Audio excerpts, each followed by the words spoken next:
You've just tapped into the brain of successful online bookseller Adam Bertram. Whether you're selling books on Amazon, eBay, Alibris, or Abe Books, Adam shares his out-of-the-box thinking and completely transparent advice to help you achieve your sales goals in record time.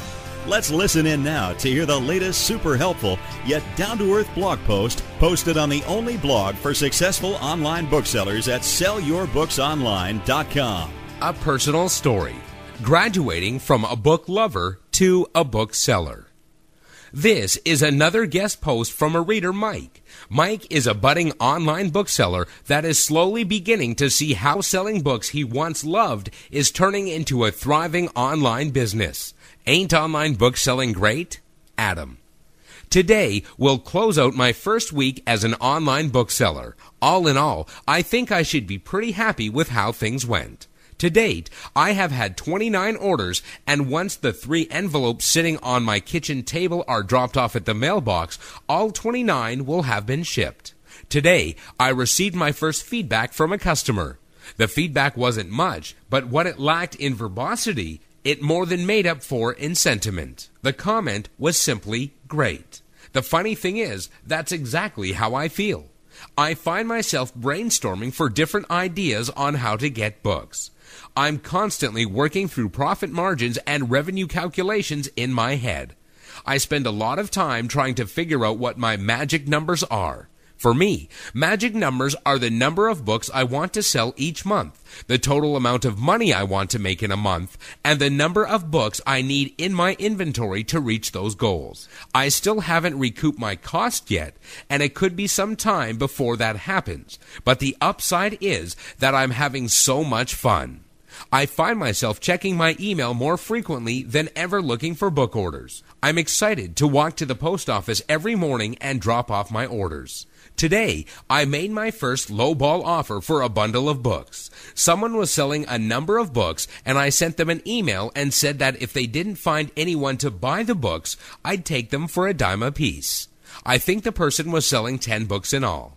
A few minutes after I sent off the email, the person responded, swearing at me and then telling me that he would rather burn them first. I fought off the tremendous urge to respond with something snarky and instead just took it as a compliment. I'm not in this business to make friends. I'm in it to make money. I have found myself becoming less sentimental about books, though. I had a number of books that my parents had given me when I was growing up. I hadn't looked at them in years. They had been sitting in a plastic bag in my garage for a couple of years after my parents cleaned out their house a while back. I cataloged them, posted them, and have sold a few of them already. I had forgotten about many of those titles, but the memories came flooding back as I opened the bag and started going through the collection. I only kept 1 or 2 books. The rest of the books are just widgets now, ready to be sold for as much as possible. It's not personal, it's business.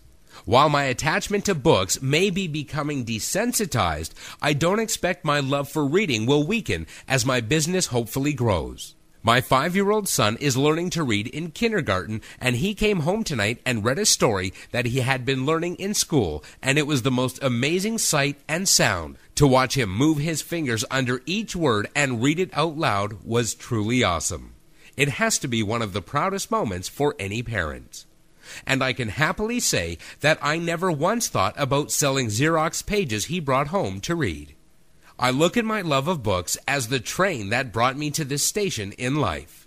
Without the devotion to reading, I never would have purchased 350 books of my own. I never would have had a collection to sell. I never would have considered this as a possible business. This is the fulfillment of a long-time dream of owning my own used bookstore. I want this to work out. I want to do well. But I am still very lost in the woods. Sites like this one have proven to be awesome treasure troves of information and resources. But, as I'm learning, much of this is on-the-job training. Tomorrow, I'm following up with a local library who has expressed an interest in supplying me with books. This would be a big first step to legitimizing my book supply. I don't know how many books a library gets rid of every month or what kind of payment they're looking for, but I think this is an important step. Not my first or my second step because those are behind me now.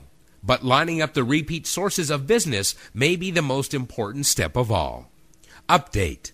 Over the past few days, I have reached out to about 25 different libraries spread across my county. I've heard back from a few so far, and the response has been less than enthusiastic.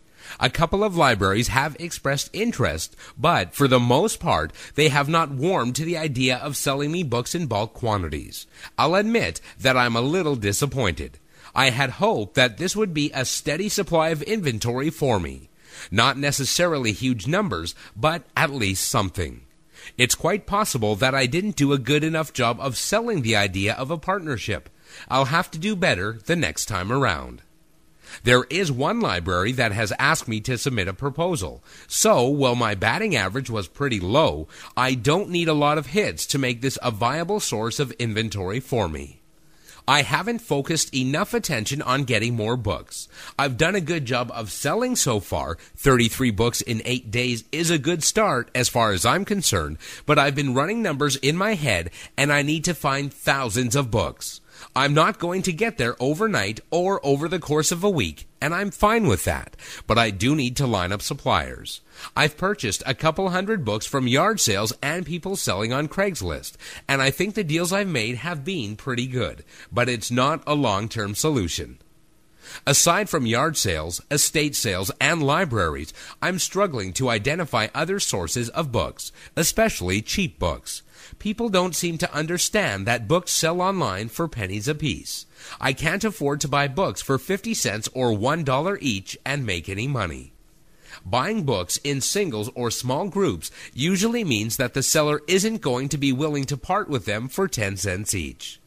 I answered one ad on Craigslist by telling the seller that if he were unsuccessful in selling his books, I'd buy them for about 10 cents each. He responded by telling me that we would rather burn the books first, although his language wasn't as nice as mine was.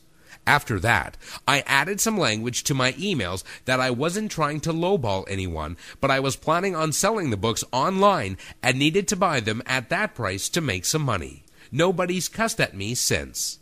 Feedback has started to trickle in now that my first batch of orders are arriving. I'm 3 for 3 in positive feedback so far, and I find myself continually checking and rechecking my feedback page for new entries. It's a toss-up whether I check the order page or the feedback page first. I haven't been this excited in a long time, at least about anything that wasn't family related or wrapped with a big bow on it. Thanks for listening to the latest topic about online bookselling.